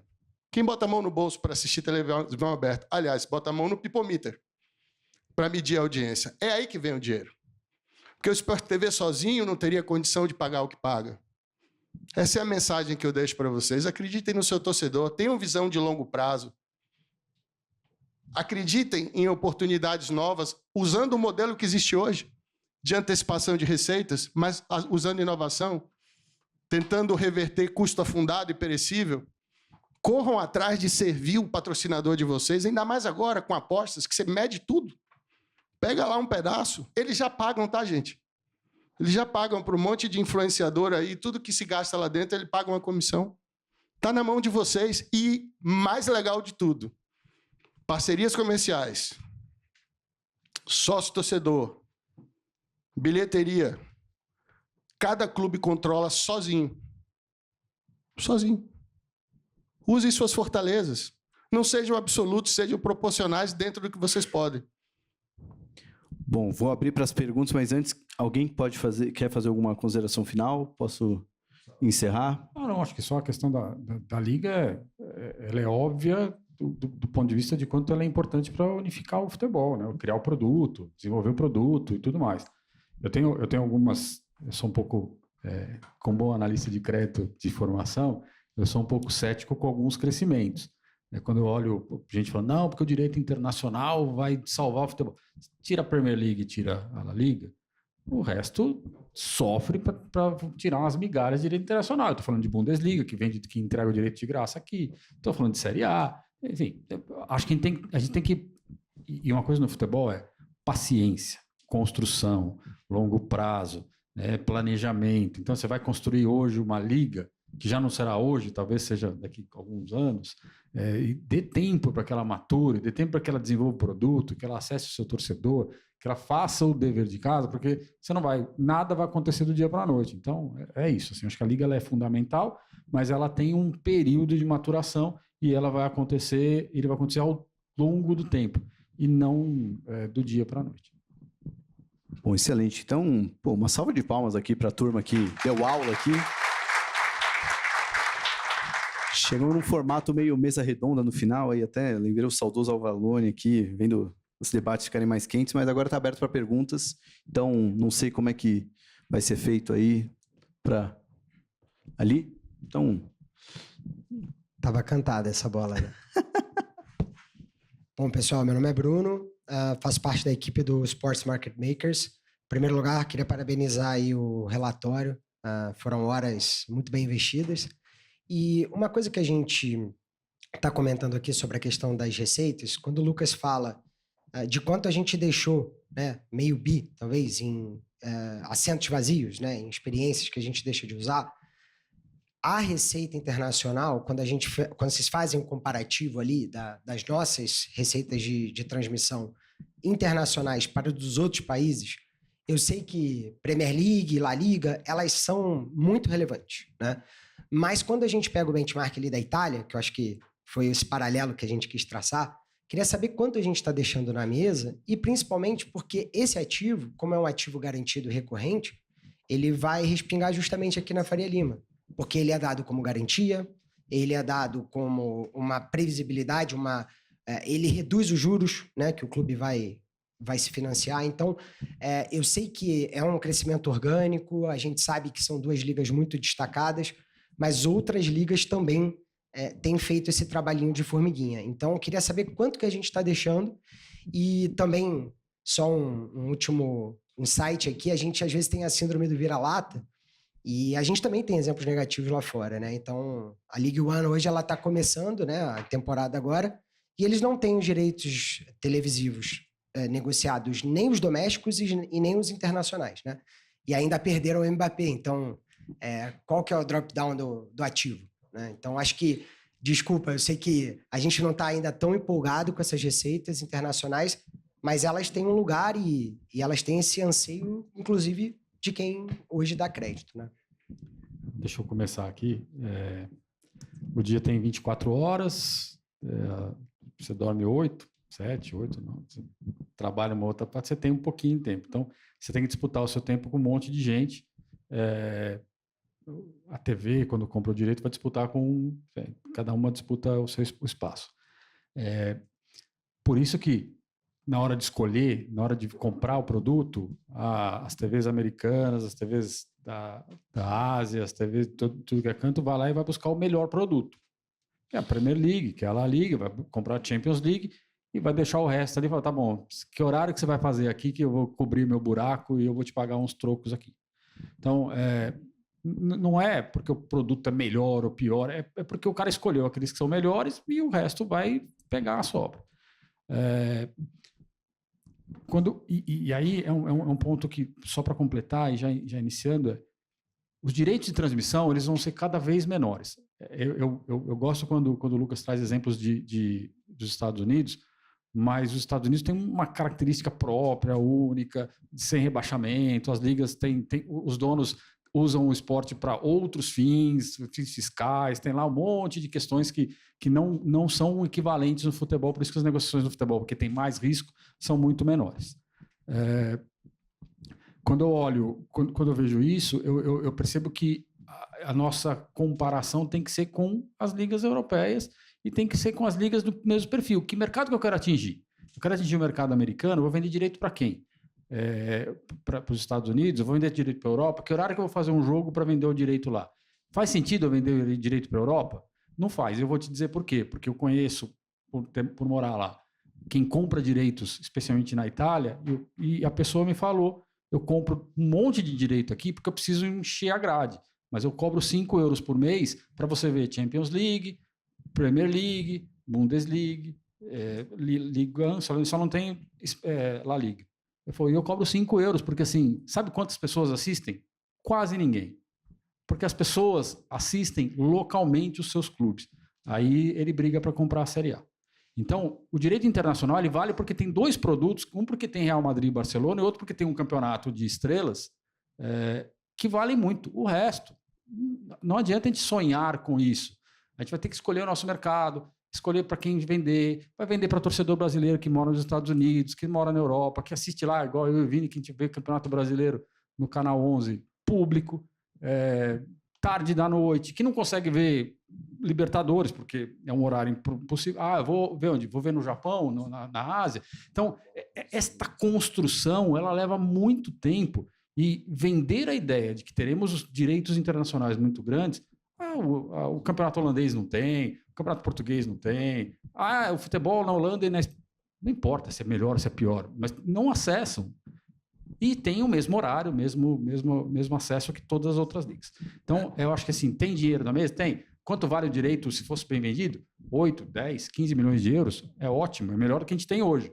Mas vai chegar a 1 bilhão de euros? Não vai. Então, assim, talvez daqui 10, 15, 20 anos construindo um produto, né, melhorando a qualidade do jogo. Eu vou fazer aqui um comentário que não vale como referência porque é uma pessoa. Eu tento fazer meu filho ver jogo do Campeonato Brasileiro, ele olha para mim e fala, não me faça perder meu tempo. Por quê? Ele está acostumado a ver o futebol inglês, futebol italiano, futebol alemão, ele fala, não me faça perder meu tempo. Então ele desliga e vai fazer outra coisa, mas ele não vê o Campeonato Brasileiro. Porque é outro ritmo e tudo mais, não é a referência. Mas para você acessar outro mercado, você também tem que entender o que o outro mercado espera. Então, assim, a negociação é muito mais complexa do que simplesmente vamos explorar os mercados internacionais e triplicar a receita de transmissão.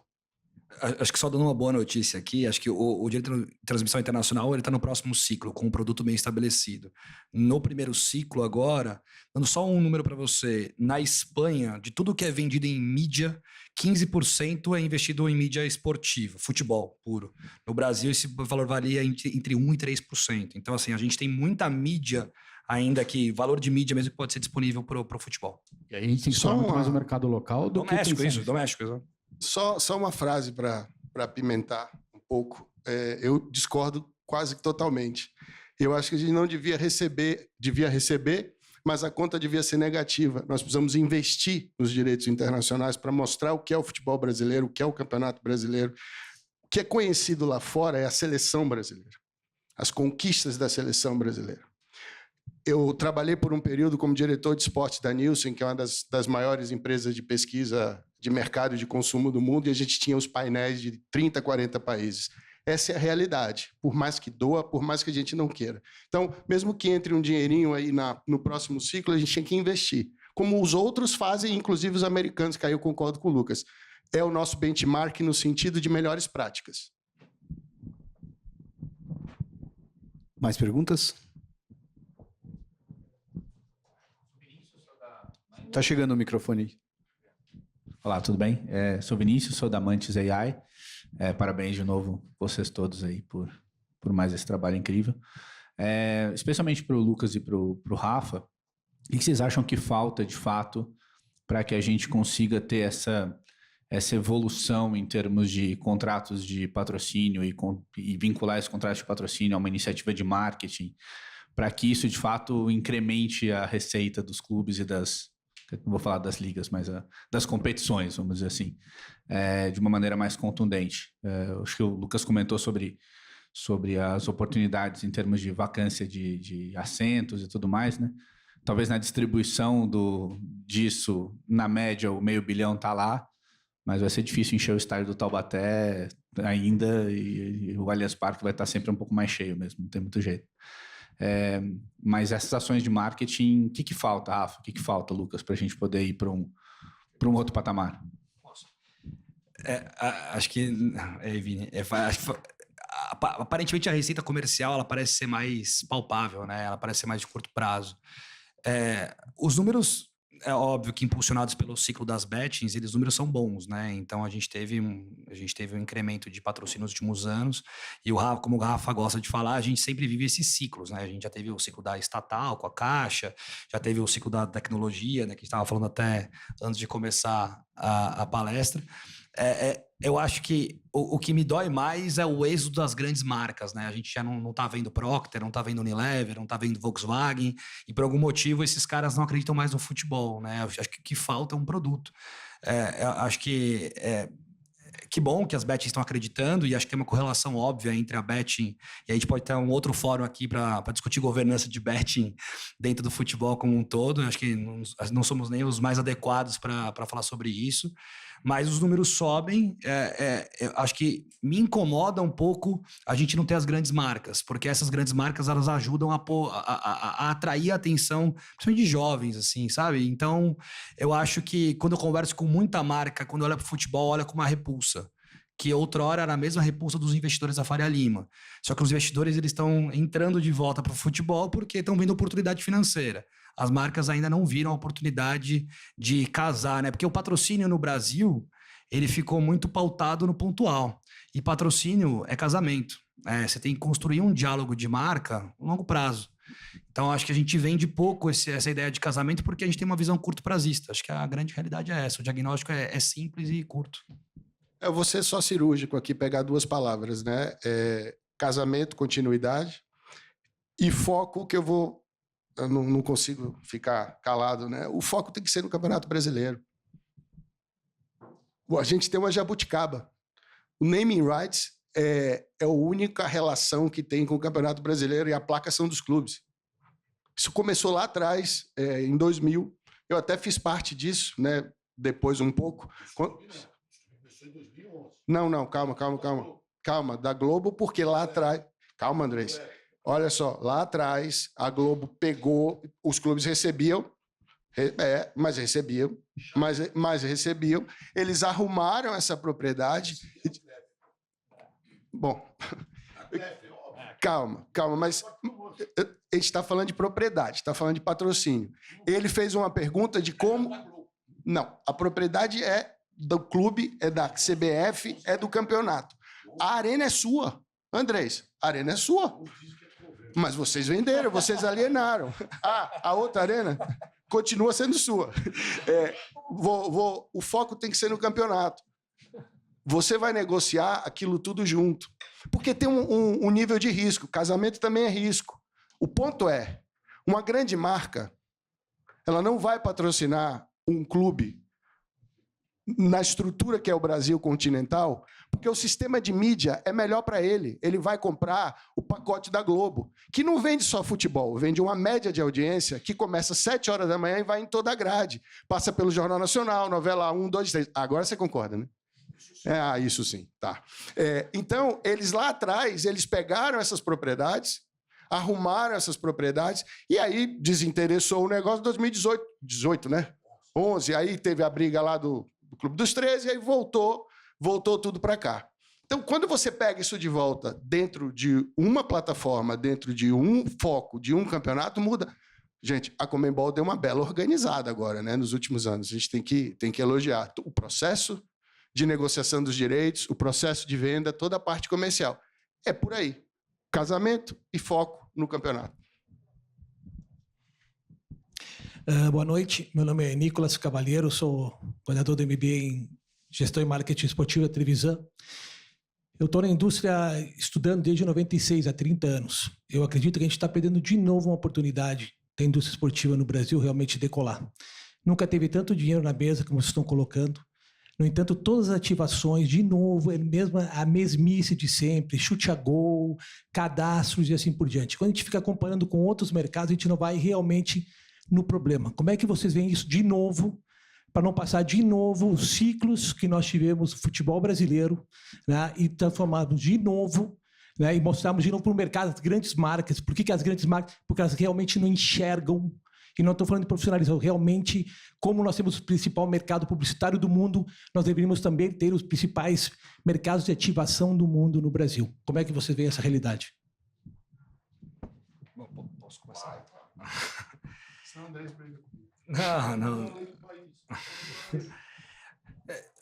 Eu não queria entrar muito nessa seara, mas o ponto é, a gente trabalha com muitos clubes, e quando a gente investiga, muitas vezes, departamento de marketing, tem clube que não tem deck comercial. Tem clube que não tem 3 pessoas para captar patrocínio na Faria Lima. Tem clube que não tem departamento de marketing e clube com gestão boa, tá? Só você deve saber. Mas um dos clubes que o próprio Grafietti citou aqui como referência financeira não tem departamento de marketing profissional.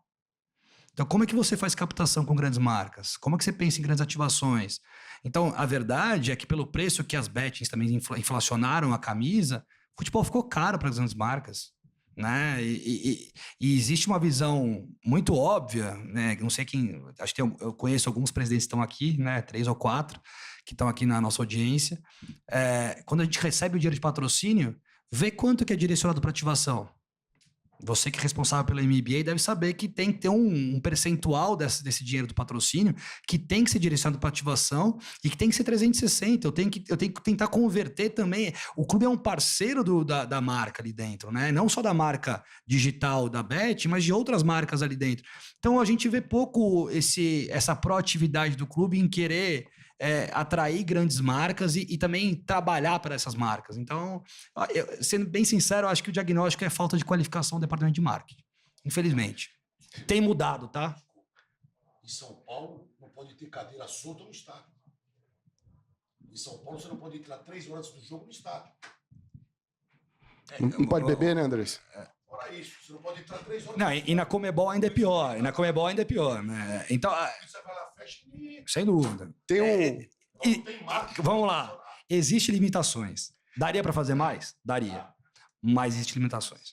Tem um outro ponto, Nicolas, aí, não fugindo da sua pergunta, eu vivi isso, eu entrei no futebol, essa é uma história que não vem ao caso, mas eu fui trabalhar no rival do time do meu coração, primeiro emprego, seu amigo até o presidente. Eu encontrei o departamento vazio, computador zerado. Até hoje essa realidade existe que o Lucas falou. Era pior, realmente, isso melhorou. Só que tem um ponto que eu quero trazer para a mesa, para a gente não pesar tanto nas nossas costas dos clubes, é que tem que combinar com os russos, né? Quais são os objetivos das marcas também? De novo, gente, o Brasil é um continente franco-dependente da TV aberta que entrega frequência, alcance e volume.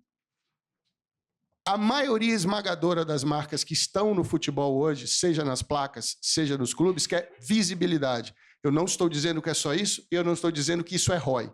Eu estou dizendo que é majoritariamente o objetivo deles. Exato.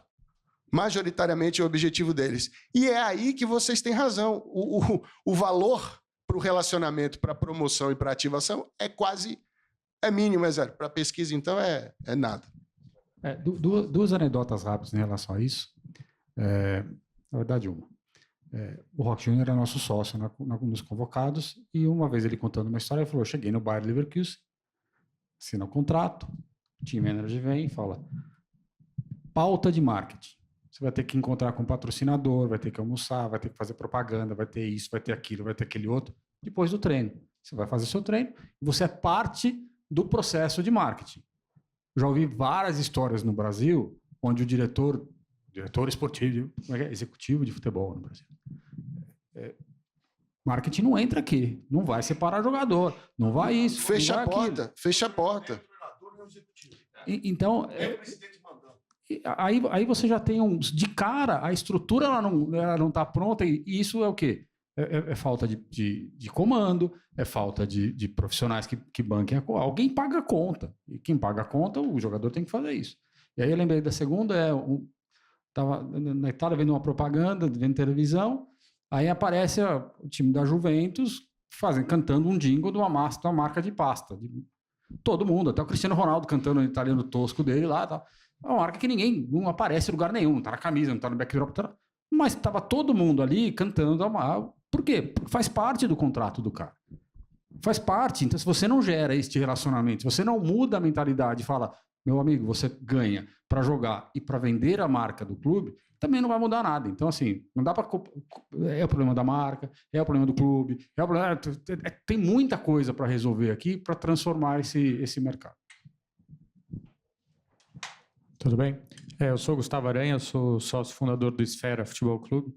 É um clube que foca em base, para quem não conhece. Eu queria fazer uma provocação que a gente sempre fala que, na nossa visão, o futebol é tipo um iceberg, e tem uma parte que a gente vê, que é basicamente o que a gente está falando aqui, que vê como vende, como explora, e a gente fala muito pouco do que sustenta no final, que está debaixo do iceberg, que é a base. Eu acho que a gente fala pouco a gente quase não falou hoje, queria escutar por que a gente não fala no final de como forma, e se forma bem ou mal, os agentes principais de tudo isso, que são os jogadores, os seres humanos, os jogadores, né?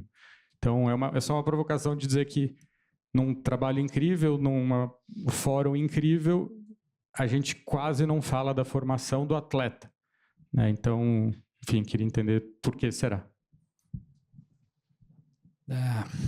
Vamos lá, acho que a questão da formação... Eu estava conversando com um diretor de base de um clube uma vez, e ele me confidenciou um pouco desanimado. Falou: no Brasil a gente não forma, a gente seleciona.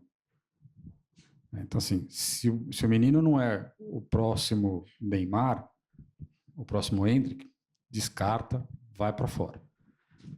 Talvez o processo, para falarmos mais, e aí o nível de investimento em base, a gente ressalta isso no relatório já há algum tempo. Investe-se 1,6 bilhão, 1,5 bilhão em contratação de atleta profissional e 200, 300 milhões em base. Só da pirâmide, do topo da pirâmide. Para baixo, o volume é ainda menor. Porque a gente está sempre preocupado em selecionar e não em formar. Então, e aí você sabe bem por que o jogador vai cada vez mais cedo. Isso confidenciado também por um diretor esportivo, que é um dos caras que eu acho que é o melhor diretor esportivo da Itália. O cara que construiu a Atalanta, que é essa aqui. Ele falou: o jogador chega aqui, eu gasto 1 ano e meio, 2, para cobrir todos os gaps técnicos que ele tem. Tem talento, mas ele não entende da tática, não entende do posicionamento, ele tem falha de posicionamento. Eu já falei com um jogador que teve boa passagem lá, que falou: eu descobri que o que eu fazia era intuitivo e não era treinado depois de futebol europeu. Então, talvez a gente deveria falar mais, sim, de base, mas falar mais do que é a melhor formação de base que a gente precisa fazer no Brasil para transformar num modelo de negócio, para transformar numa unidade de negócio onde eu possa formar 20 atletas por geração E se eu não vou usar os 20, eu vou negociar 8, 9, 10 e não dispensar 19, porque tem um só que vai resolver. Então, talvez acho que o grande ponto aqui é como é que nós tratamos a base. E aí tem um problema que é as equipes de formação, elas são muito reféns dos clubes grandes, né?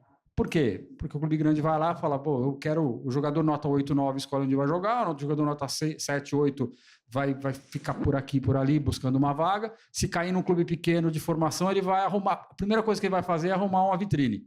E aí, outro dia, falando também com um dono de um clube de formação, ele falou, tenho 100 atletas espalhados aqui no futebol paulista. Eu falei, tá bom, o que você tem de domínio com isso? Você não tem nada. Não tem nada. Por quê? O objetivo é, preciso formar logo e vender, preciso formar logo e vender. Então, a gente precisa começar a tratar a formação, e é cara, você sabe muito bem quanto é cara a formação, a gente precisa começar a tratar a formação como uma unidade de negócio que vai formar mais e selecionar menos. Então, acho que esse é a grande mudança de chave aqui, com proteção para os clubes de formação.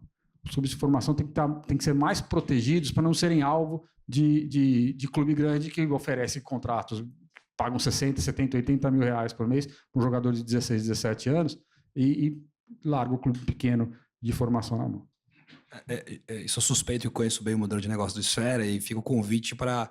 Acho que o Esfera talvez seja o clube que mais pense no atleta aí no Brasil como um todo. Eu conheço, já conversei com eles. Assim, eu falo porque assim, eu sei que o modelo lá é o modelo de formação. Esses clubes formadores, em geral, para quem não conhece o modelo, você monta um clube porque depois do TPO da FIFA, quando você tem o equity enraizado no seu próprio clube, você tem o equity, você não tem só o direito de venda do atleta, mas você tem o equity completo dele, né? Então, são clubes que quase são uma manobra para aumentar a rentabilidade de uma própria operação, né? Mas o Esfera não é isso, né? O Esfera vale muito a pena bater um papo com eles dois ali para entender a metodologia de como tem sido feito um trabalho de base bem feito. Só convido também para ver um slide específico no relatório, que é um gráfico de correlação de quanto a gente investe na base e o quanto a gente vende de jogadores. E existe uma correlação quase que óbvia, né? E por que a gente só não investe mais, né? Fazendo alguns cálculos de cabeça, eu não sei se a gente tem esse gráfico no relatório, mas a gente investe mais ou menos aí de 2 a 7% da nossa receita em base. Deveria investir mais. Se a correlação é óbvia, por que a gente não investe mais? Matemático o negócio, né? Tempo para mais uma, hein? Dou-lhe uma, dou-lhe duas. Bom, então, desse jeito a gente encerra, apita esse grande painel. Obrigado a todo mundo. Valeu demais.